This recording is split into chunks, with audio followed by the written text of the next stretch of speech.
بسم اللہ الرحمن الرحیم۔ السلام علیکم۔ پروگرام الکلام میں خوش آمدید۔ میں ہوں آپ کا میزبان محمد شعیب رضا۔ ناظرین کرام، پروگرام کے پہلے حصہ میں ہم قرآن کریم کی کچھ آیات کو سمجھنے کی کوشش کریں گے اور دوسرے حصہ میں اپنے عہد کے نمائندہ سیاسی، سماجی، مذہبی موضوعات پر پیدا ہونے والے سوالات کے جوابات ایک نئے نقطہ نظر سے جاننے کی کوشش کریں گے۔ حسب سابق ہمارے ساتھ شریک گفتگو ہیں جناب محمد امانت رسول صاحب۔ ہمارے ساتھ بہت شکریہ آپ کے وقت کا۔ میری معاونت کے لیے موجود ہے جناب یونس صاحب، تھینک یو سو مچ۔ ہمارے صاحب، ہم بات کر رہے تھے سورۃ الاعراف، اور سورۃ الاعراف میں ہم نے بات کر لی تھی کہ اب موسیٰ علیہ السلام اور ہارون علیہ السلام کا مکالمہ ہو رہا ہے، اور پھر کیسے حضرت موسیٰ علیہ السلام اپنے لیے اور اپنے بھائی کے لیے اللہ رب العزت کی بارگاہ سے رحم طلب کر رہے ہیں۔ اس سے آگے اپنے گفتگو کا آغاز کیجیے۔ ہم نے اس بات کو بھی بیان کیا تھا کہ جن لوگوں نے عجل کو معبود بنا لیا، بچڑے کو، تو ان پر اللہ کا حکم نافذ ہوا، یعنی غضب اترا، ان کو سزا دی گئی۔ اب اس کے بعد فرمایا کہ ولما ساکت عن موسیٰ الغضب، اور جب حضرت موسیٰ علیہ السلام کا غصہ اتر گیا، تھم گیا، اخذ الالواح، تو حضرت موسیٰ نے پھر الواح کو لے لیا، الواح کو، تختیوں کو لے لیا۔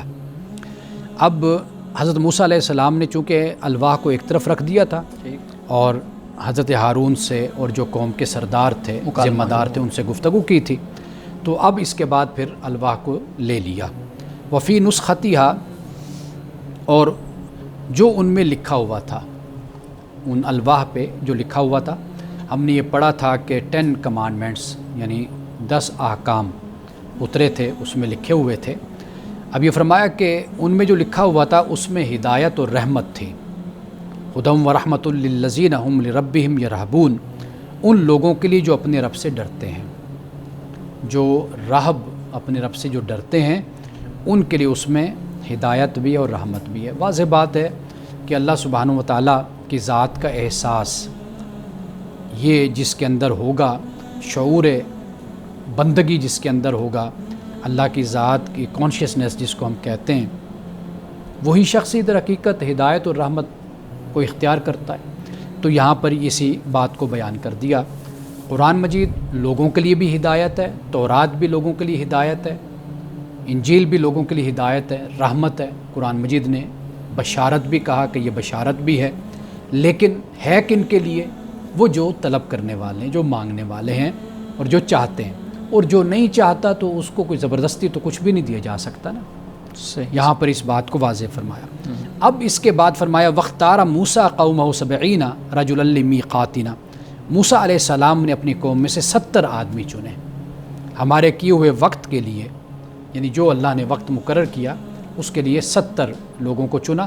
70 کی تعداد یعنی اس سے مراد یہ کہ جو بھی اس وقت نمایاں لوگ تھے، جو سردار تھے، ذمہ دار تھے، نمائندہ تھے، ان کو حضرت موسیٰ علیہ السلام نے لے لیا۔ فلما اخذتهم الرجفۃ، تو پھر اللہ سبحانہ و تعالیٰ نے فرمایا کہ جب ان کو زلزلے نے آ پکڑا، قال رب لو شئت اہلکتہم من قبل وایای، تو حضرت موسیٰ علیہ السلام نے عرض کی کہ اے میرے رب، اگر تو چاہتا تو پہلے ہی تو ان کو ہلاک کر دیتا اور مجھ کو بھی، تو اب تیرے پاس ہم آئے ہیں۔ اب یہ جو رجفہ ہے نا، اس سے مراد یہ نہیں کہ کوئی عذاب کی صورت، یعنی یہاں پر بھی اللہ نے اپنے جلال کا اظہار کیا، یہ بتایا کہ بھئی تمہاری یہ ذمہ داری بنتی تھی اور تم نے اپنی ذمہ داری کو ادا نہیں کیا۔ حضرت موسیٰ علیہ السلام نے پھر یہی بات اللہ کی بارگاہ میں عرض کی، اتہلکنا بما فعل السفہاء منا، کیا تو ہم کو ایسے کام پر ہلاک کرے گا جو ہمارے اندر کے بیوقوفوں نے کیا؟ یعنی اللہ نے جب اپنے جلال کا اظہار کیا، اپنے اقتدار کا اظہار کیا، تو پھر حضرت موسیٰ علیہ السلام نے عرض کی مولا یہ تو بیوقوفوں نے یہ کام کیا تھا، ہماری قوم میں جاہلوں نے، تو کیا ان کی وجہ سے اللہ تو ہمیں بھی ہلاک کر دے گا؟ اب اس کے بعد فرمایا کہ ان ہی اللہ فتنتک، اللہ نے فرمایا کہ یہ سب تیری آزمائش ہے۔ آزمائش کی 2 صورتیں ہوتی ہیں کہ اللہ سبحانہ و تعالیٰ قوم پر کوئی مشکل وقت لاتا ہے تو وہ بھی آزمائش ہے، خوشحالی کا وقت لاتا ہے وہ بھی آزمائش ہے۔ حضرت شعیب اور حضرت موسیٰ کے ذکر کے دوران جو ہم نے آیات پڑھی تھی سورۃ الاعراف میں، وہاں پر اللہ سبحانہ و تعالیٰ نے اسی بات کو بیان کیا ہے۔ اب فرمایا تو دلّ بہا من تشاء و تہدی من تشاء، حضرت موسیٰ علیہ السلام نے عرض کی کہ اس سے جس کو چاہے گمراہ کر دے اور جس کو چاہے ہدایت دے دے، یہ اللہ تعالیٰ کے اختیار میں ہے۔ لیکن یہاں یہ نہیں ہرگز سمجھنا چاہیے کہ کوئی اللہ کے ہاں کوئی الٹپ نظام ہے، کوئی ایسا نظام ہے کہ جیسے بادشاہ ہوتے ہیں کہ اگر کسی نے آ کر تحفہ دیا تو بادشاہ کا موڈ اچھا نہیں ہے تو کہا اس کو قتل کر دو، اگر ایک شخص نے آ کر بادشاہ کی گستاخی کی تو بادشاہ اچھے موڈ میں کہا اس کو انعام دے دو۔ تو خدا کے ہاں یہ طریقہ نہیں ہے۔ یہ جو مشیت ہے خدا کی، گمراہی کی اور ہدایت کی، یہ مشیت بھی اللہ تعالیٰ کے حکمت اور علم کے تابع ہے، اس کے مطابق ہے۔ بالکل صحیح۔ مولانا صاحب یہاں پہ ایک میں نے بات پوچھنی ہے، اگر آپ مجھے اجازت دیں تو حضرت موسیٰ علیہ السلام 70 آدمیوں کو لے کے گئے، اب اس کا بیک گراؤنڈ کیا ہے؟ کیا یہ قوم کا مطالبہ تھا کہ ہم نے خدا کی تجلی کی زیارت کرنی ہے یا اس کو دیکھنا ہے جیسے آپ دیکھ کے آئے ہیں، یا اللہ رب العزت نے ان کو اس لیے بلایا تھا کہ انہوں نے قوم نے غلط کام کیا تو اب اس کی سزا کے طور پہ یہ 70 آدمی آئے؟ ہمارے ہاں مفسرین نے اس واقعے کو الجھا دیا۔ یہ دو علیحدہ علیحدہ واقعات ہیں۔ انہوں نے اس کو اس طریقے سے بیان کیا کہ جیسے کوئی ایک واقعہ ہے، تو یہ ایک واقعہ نہیں ہے۔ ایک تو وہ واقعہ جب تقاضا کیا گیا کہ ہمیں بھی دکھاؤ، ٹھیک ہے، ایک وہ وقت تھا اور وہ تقاضا تھا جس کو قرآن پاک نے پہلے بیان کر دیا، ہم اس کو پڑھائے ہیں۔ اب یہ واقعہ بالکل مختلف ہے کہ جب قوم نے اتخاذ عجل کیا، اپنا بچھڑے کو جب معبود بنا لیا، تو اس کے بعد یہ جو راستہ ہے یہ توبہ کا ہے، استغفار کا ہے۔ یہ ایسے ہی ہوتا ہے کہ آپ کی قوم میں، شہر میں، آپ کی ریاست میں کچھ لوگ غلط کام کرتے ہیں، اقدام کرتے ہیں، اب ان کے نمائندہ ہوتے ہیں جو آگے پھر ڈائیلاگ کرتے ہیں۔ تو یہ در حقیقت یہ نمائندہ لوگ تھے کہ جو اللہ سبحانہ و تعالیٰ کی بارگاہ میں گئے تھے کہ تاکہ مغفرت طلب کریں، معافی مانگیں اللہ تعالیٰ سے، تاکہ قوم پر رحم کیا جائے اور ان کو اللہ تعالیٰ بخش دے۔ تو یہ بالکل اس سے مختلف واقعہ ہے یہ۔ ٹھیک جی۔ اب اس کے بعد اس آیت کا اختتام ہوتا ہے آیت نمبر 155 کا، فرمایا کہ انت ولینا، کہ تو ہمارا ولی ہے، دوست ہے، ہاتھ کو تھامنے والا ہے ہمارے، فاغفر لنا ورحمنا، کہ تو ہمیں معاف کر دے، مغفرت کر دے ہماری، ورحمنا، اور تو ہم پر رحم فرما، وانت خیر الغافرین، تو سب سے بہتر بخشنے والا اور تو معاف کرنے والا ہے۔ یہاں پر آیت نمبر 155 ختم ہو جاتی ہے۔ صحیح۔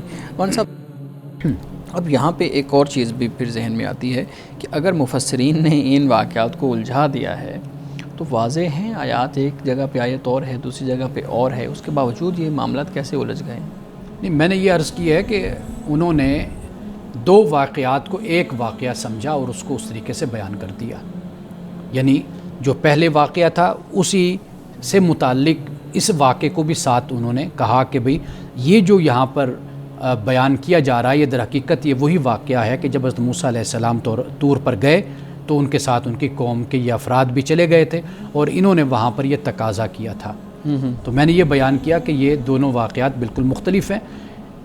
مفسرین نے یہ سمجھا تو مفسرین نے وہ بھی سمجھا ہے، دونوں ان کے ہاں، اور اختلاف فطری اختلاف ہے، ایسا ہوتا ہے، انسان سوچتا ہے، مطالعہ کرتا ہے، تحقیق کرتا ہے، دو افراد ہوتے ہیں تو ان کا جو نتیجہ فکر ہوتا ہے وہ ایک دوسرے سے مختلف ہو سکتا ہے۔ اس میں ایک سوال یہ ہے کہ اس میں پھر مفسرین نے بچھڑے کے بارے میں کیا بتایا پھر، اور قرآن پاک کیا کہتا ہے؟ کیا وہ پھر بعد میں زندہ رہا یا وہ اس کا کیا بنا؟ قرآن مجید نے اس کو بیان کیا ہے کہ وہ بچھڑا جو انسا ہے اس کو جلا کر ختم کر کے اس کو دریا برد کر دیا گیا تھا، ختم کر دیا گیا تھا، اور وہ جو سامری ہے اس کے زندگی بھر یعنی اس کی موت تک اس پر پھر عذاب کو مسلط کر دیا گیا، اور وہ ایسی تکلیف اور ایسی مرض میں ڈال دیا گیا کہ وہ خود کہتا تھا کہ میرے قریب نہ آنا ورنہ تم بھی اس میں مبتلا ہو جاؤ گے۔ ناظرین کرام، یہاں وقت ہوا چاہتا ہے ایک بریک کا، ہمارے ساتھ رہیے گا۔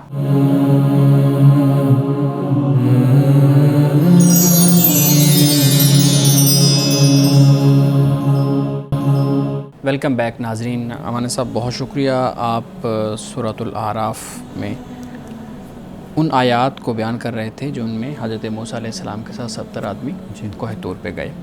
امان صاحب ہمیں معلوم ہے پچھلے دنوں جو مسیحیت کے بڑے رہنما ہیں پوپ فرانسس، ان کی وفات ہوئی، اس پہ مختلف لوگوں کی طرف سے مختلف باتوں کا اظہار کیا گیا.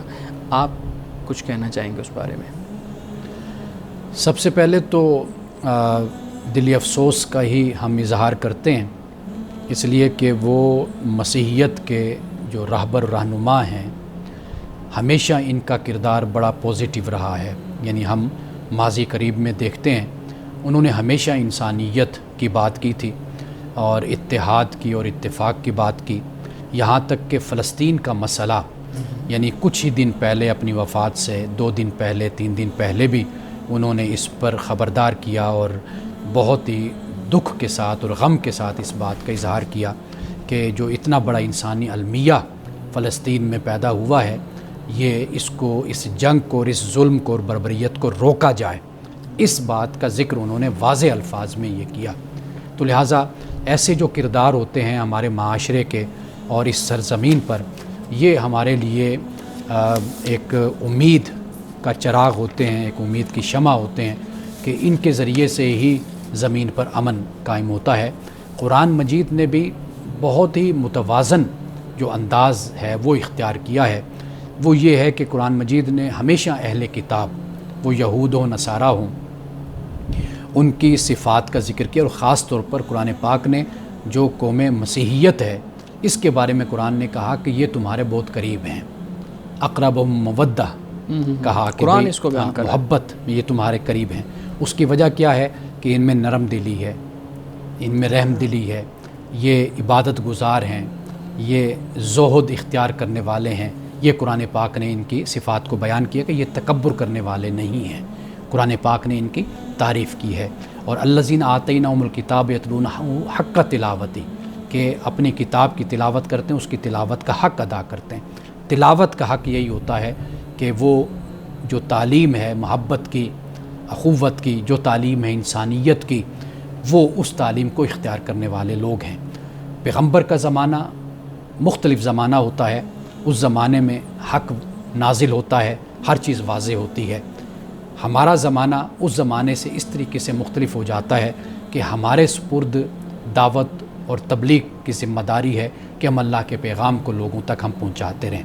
ایسے لوگ جو دنیا سے چلے جاتے ہیں، زمین گویا کہ پھر ایک دفعہ ایک بڑے حادثے سے دوچار ہوتی ہے، اس لیے کہ یہ وہ لوگ ہوتے ہیں جو رہنمائی کرنے والے ہوتے ہیں، راہبر کرنے والے ہوتے ہیں، راہبری کرنے والے ہوتے ہیں، اور لوگوں کو ٹھنڈا کرنے والے اور ان کے مزاج اور ان کی طبیعت ان کو رد عمل میں ریٹیلیشن میں ڈالنے کے بجائے ان کو عمل کی طرف اور ہمدردی کی طرف لانے والے یہ لوگ ہوتے ہیں. جی بہت شکریہ مان صاحب. واقعی ان کی شخصیت کے اگر مختلف پہلوؤں کو ہم دیکھیں تو یہ چیز ہمارے سامنے آ جاتی ہے کہ انہوں نے ہمیشہ انسانیت کا درس دیا. جی پلیز. اس میں بالکل ایسے ہی ہے، جب انہوں نے ایک بیان دیا تو بہت سارے ایسے لوگ تھے جو خاموش تھے، بالکل خاموش تھے، اور وہ بعد میں میڈیا کے اوپر، سوشل میڈیا کے اوپر انہوں نے آ کے اس کے بعد نیکسٹ جو ہے وہ پروسیجر سٹارٹ کیا، اور بالکل ایسے ہی ہے. بالکل ان کی بالکل. اور زمین پھر ایسے شخصیات سے محروم ہو جاتی ہے کہ جو مظلوم دیکھیے اس وقت جو خطرہ لاحق ہے نا زمین کو، ایک تو آپ مذہب کی لڑائی میں نہ جائیے،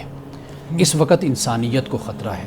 بالکل. یعنی آپ کے وہ ممالک کہ جن کو اس زمین کی سیاسی راہبری اور رہنمائی حاصل ہے اس وقت، وہ لوگ اعتدال کا راستہ اختیار کرنے کے بجائے وہ جانبداری کا راستہ اختیار کر رہے ہیں، جس سے زمین کے امن کو، قوموں کی زندگی کو اور سلامتی کو بڑا خطرہ ہے.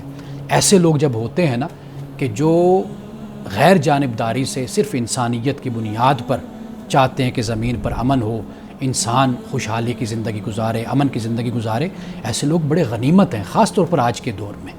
بالکل صحیح ہے، بالکل ٹھیک ہے. مولانا صاحب ایک رویے پہ میں چاہوں گا کہ آپ بات کریں، اسی سے متعلق ہے.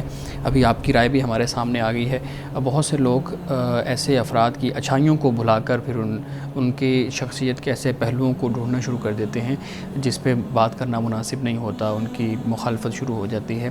تو آپ کیا کہتے ہیں کہ ایسے افراد چاہے وہ کسی مذہب سے تعلق رکھتے ہوں، چاہے وہ کسی عقیدہ سے تعلق رکھتے ہوں، جب وہ اس دنیا سے چلے جائیں، ان کی کمی دنیا میں محسوس ہو رہی ہے، تو پھر ان کو کیسے الفاظ میں یاد رکھنا چاہیے؟ جو شخص بھی دنیا سے چلا گیا، رسول اللہ نے ہمیں منع فرمایا کہ ہم اس کی برائیاں کریں. وہ مسلمان ہے یا وہ غیر مسلم ہے، کوئی بھی ہے، آپ نے فرمایا کہ اس کی اچھائیوں کو بیان کرو.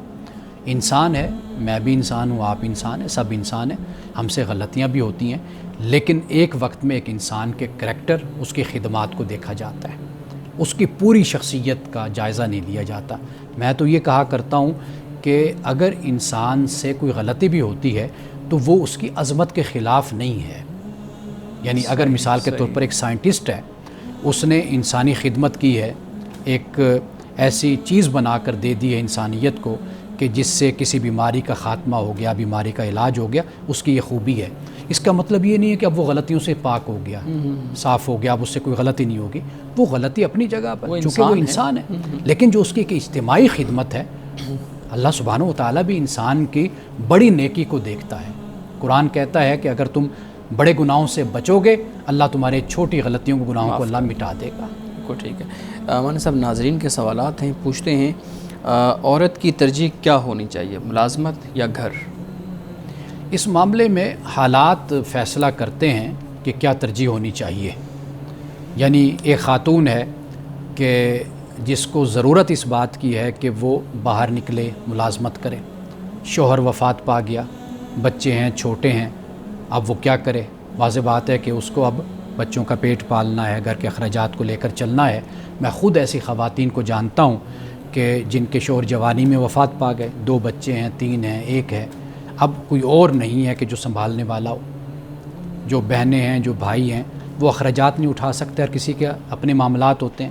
اب یہ حالات اس بات کا فیصلہ کرتے ہیں کہ عورت کی ترجیح کیا ہونی چاہیے۔ اس کا گھر، واضح بات ہے ملازمت کرے گی تو گھر بھی چلے گا، تو حالات پر ڈیپینڈ کرتا ہے، حالات کی روشنی میں ہی فیصلہ کیا جائے گا کہ ترجیح کس کو حاصل ہو۔ اگر ویسے آپ پوچھنا چاہیں اصولی طور پر، تو وہاں پر گھر کو ترجیح حاصل ہے بنیادی، کہ اگر بچے ہیں، خاوند ہے، خاوند اچھا کماتا ہے، اچھا لاتا ہے، تو واضح بات ہے کہ وہ بچوں پر کبھی کمپرومائز نہ کرے، بچوں کی اچھی تربیت کرے، ان کی تعلیم، ان کی تربیت، ان کی پرورش، اس پر فوکس کرے۔ ہاں اگر پھر اس کے پاس کوئی وقت بچ جاتا ہے تو ضرور وہ معاشرے کی بہتری کے لیے، فلاح کے لیے جو کردار ادا کر سکتی ہے، اور جو اس کے پاس علم اور تعلیم ہے، جو اس نے حاصل کیا اپنی گزشتہ زندگی میں، ضرور اس کو پھر استعمال کرے اور آگے بڑھے۔ نہیں تو مانی صاحب، یہ ہمارے ہاں آج یہی تو ڈیبیٹ ہے کہ آپ انڈیپینڈنٹ بنائیں خاتون کو، اور انڈیپینڈنٹ اس صورت میں کہ آپ اس کو فیصلہ سازی کا اختیار دے دیں، اس کو جو پڑھا ہے اس کی بیس پہ ملازمت کرنی چاہیے، وہ اگر گھر میں رہے گی تو وہ کچن کے اندر رہے گی، وہ بند کر دے گا اس کے ذہن کو۔ یہ بہت سی ڈیبیٹ ہمارے ہاں موجود ہیں۔ بچوں کے لیے تو وہ کہتے ہیں ڈے کیئر سینٹر موجود ہے، وہاں پہ اچھے اچھے جو ایکسپرٹس ہیں وہ موجود ہیں، تو آپ بچوں کو وہاں پہ تربیت کے لیے بھیج دیں۔ میں باہر یورپ میں بھی رہ کر آیا ہوں، میں نے حالات دیکھے ہیں، میاں بھی کام کرتا ہے، بیوی بھی کام کرتی ہے، اور بچوں کا جو معاملہ ہوتا ہے وہ میں نے سارا کچھ اپنی آنکھوں سے دیکھا ہے۔ آپ کسی انتہا پر نہ جائیے، آپ ہمیشہ ایک مسئلے کو عقل کے ساتھ، شعور کے ساتھ، تجربے کے ساتھ آپ اس مسئلے کو آپ حل کیجئے۔ بچوں کو کہیں بھی ڈالا جا سکتا ہے، بالکل ڈالیے، لیکن جو بچوں کی خاص عمر ہے، اب تو لوگ ہوم سکولنگ کی طرف آ رہے ہیں کہ بچوں کو ایک خاص عمر میں کہتے ہیں کہ وہ گھر میں رہیں، اور یہ جو سکول کھولے گئے ہیں بچوں کو وہاں ڈالا اور پھینکا جاتا ہے، اب تو یورپ میں بھی اس کی مخالفت ہو رہی ہے، اور خود پاکستان میں بھی اس کی مخالفت ہو رہی ہے۔ تو لہٰذا آپ ٹھیک ہے تجربے سے سیکھ لیجئے، لیکن جو آپ کے معاشرے کے دانا لوگ ہوتے ہیں، صاحب فراست ہوتے ہیں، وہ آپ کو ہمیشہ ان کانسیکوینسز سے اور ان خطرات سے آپ کو آگاہ کرتے رہتے ہیں۔ صحیح۔ ناظرین کرام، یہاں وقت ہوا چاہتا ہے ایک بریک کا، ہمارے ساتھ رہیے۔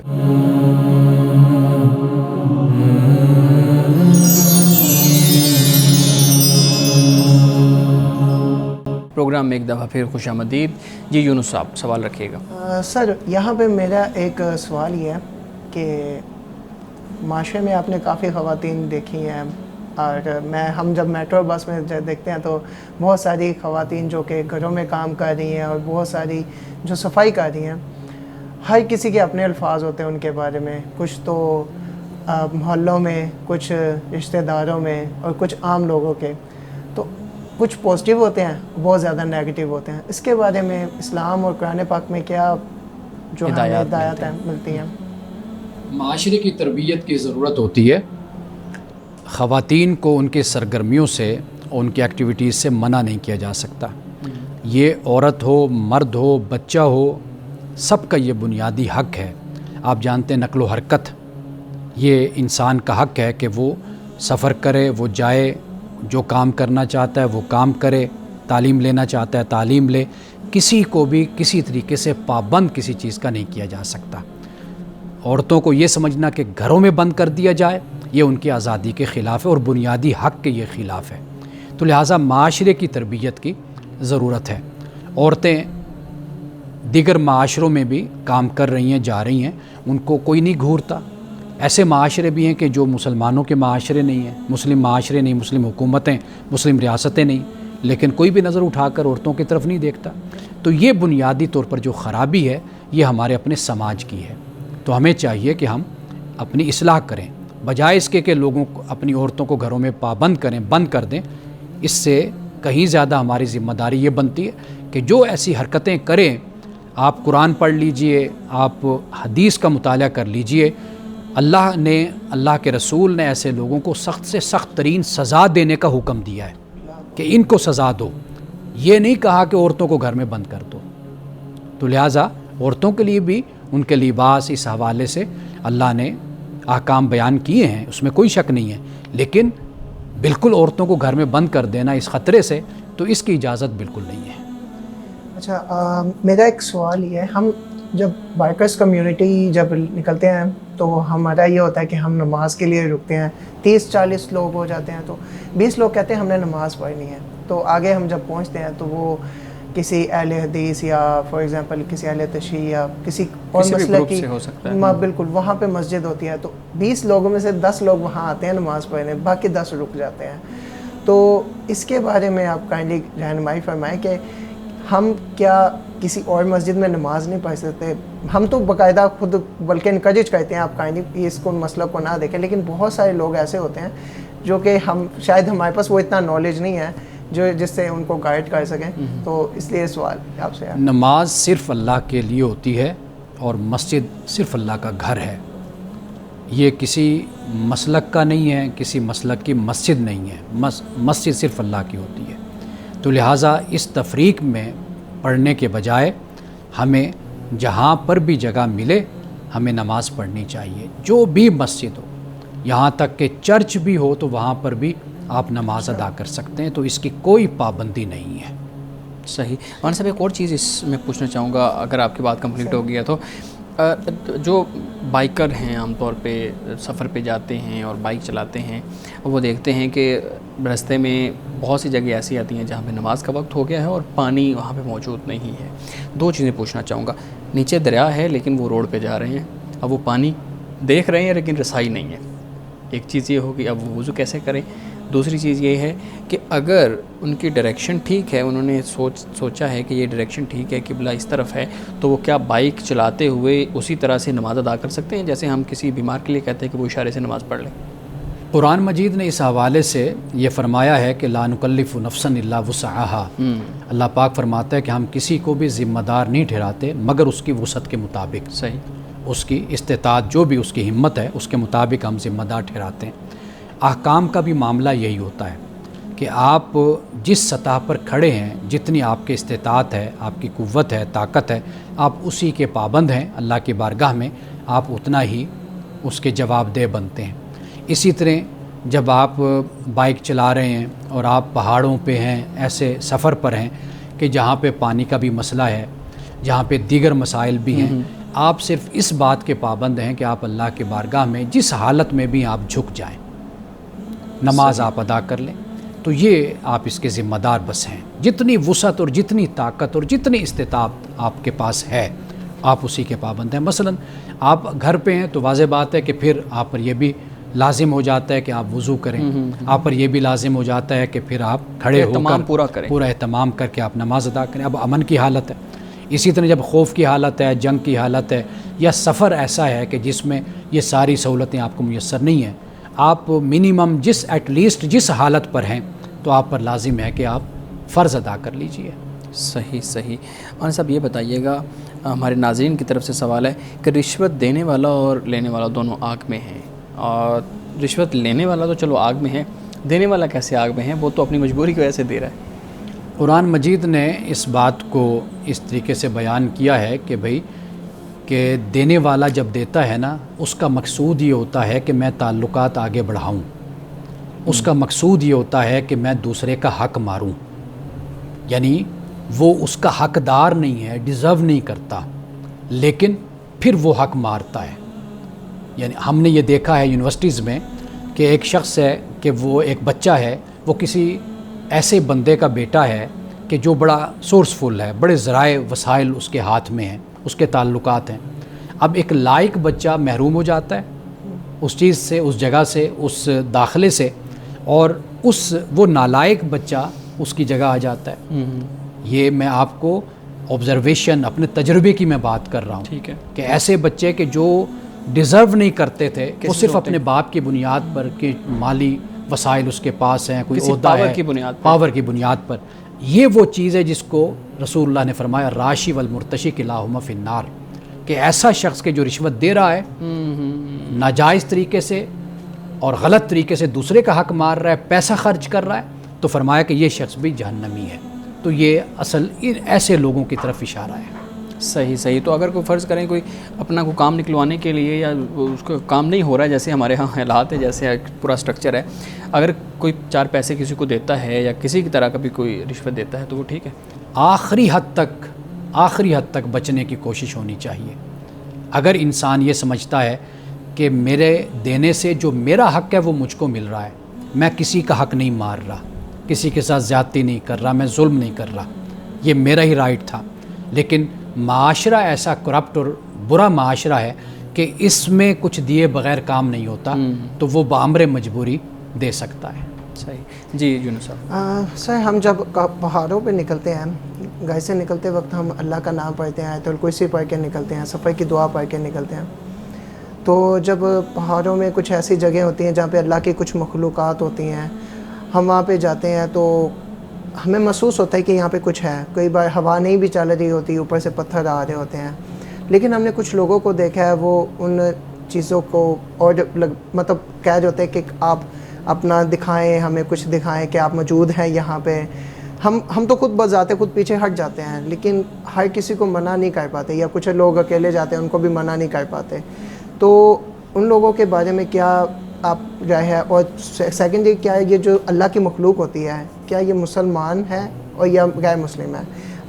یہ باتیں تجربے میں آ چکی ہیں، ایسے واقعات ہم دیکھتے ہیں، خود یورپ میں بھی ایسی مشینیں، ایسے آلات وجود میں آ چکے ہیں کہ جو ہمیں انسین جو پاور ہوتی ہے، انرجی ہوتی ہے، اس کے بارے میں وہ بتاتے ہیں کہ یہاں پر کوئی موجود ہے۔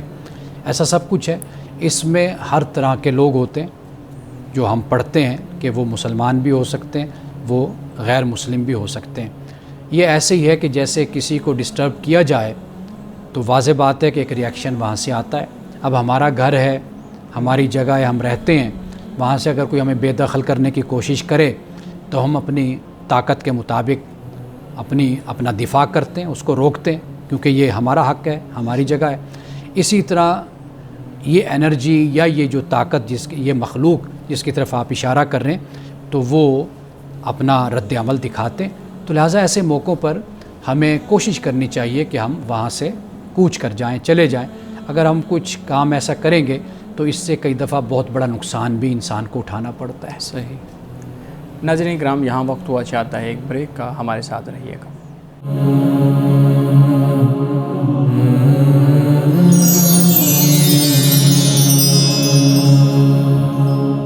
پروگرام میں ایک دفعہ پھر خوش آمدید۔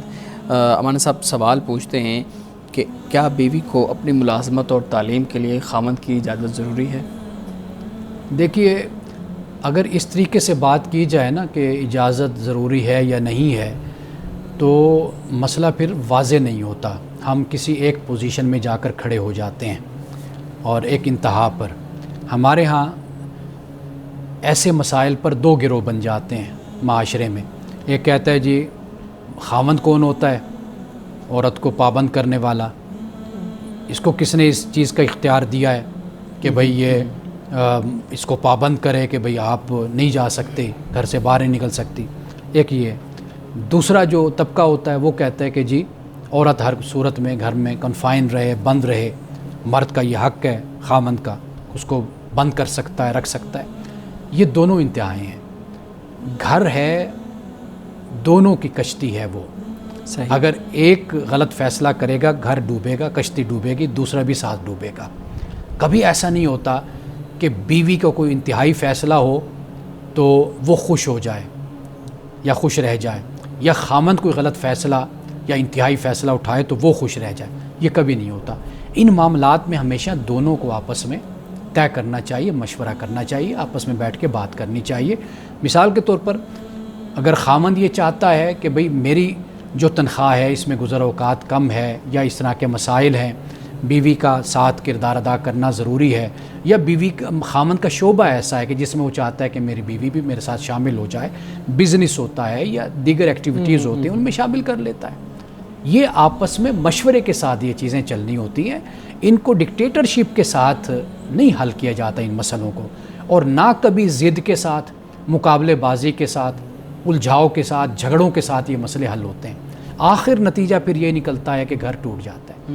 تو بہتر طریقہ یہی ہوتا ہے کہ اس میں کسی کی سپرمیسی کو اور کسی کی بالادستی کو تسلیم کرنے کے بجائے مل جل کر ایسے مسائل کو حل کیا جائے. صحیح. جی یونس صاحب. سر کچھ سال پہلے ہمیں ایک خبر ملی تھی جس میں بہت سارے لوگوں کی جو ہے ڈیتھ ہو گئی تھی آن دا روڈ، اور وہاں کے جو مقامی لوگ تھے اور ایز اے مسلمان تھے، تو ان لوگوں نے ان کو گھروں میں پناہ نہیں دی تھی.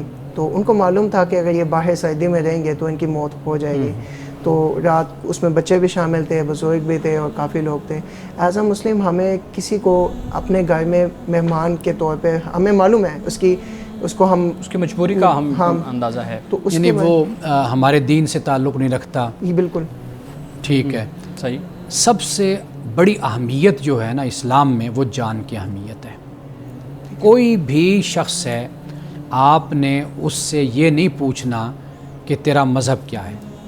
نہ بھوکے سے پوچھئے، نہ پیاسے سے پوچھئے، نہ ننگے انسان سے، بے لباس انسان سے پوچھئے، اور نہ بے گھر انسان سے پوچھئے.